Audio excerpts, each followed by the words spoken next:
से सीखने की कोशिश की और कोशिश यही की कि सीरीज़ में मौका मिला है और अपॉर्चुनिटी है, इसको ज़ाया नहीं करना।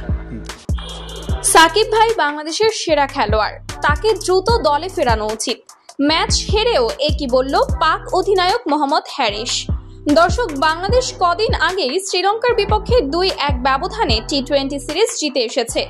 এই সিরিজটি বাংলাদেশের জন্য বড় অনুপ্রেরণা হতে পারে। এরই মধ্যে বাংলাদেশ ও পাকিস্তানের মধ্যকার প্রথম ম্যাচে টসে জিতে আগে বোলিংয়ের সিদ্ধান্ত নিয়েছেন অধিনায়ক লিটন দাস।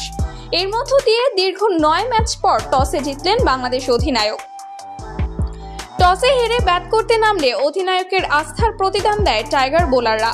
পাকিস্তানকে মাত্র 110 রানে অল আউট করেন, যা বাংলাদেশের সাথে সবচেয়ে লো স্কোরিং।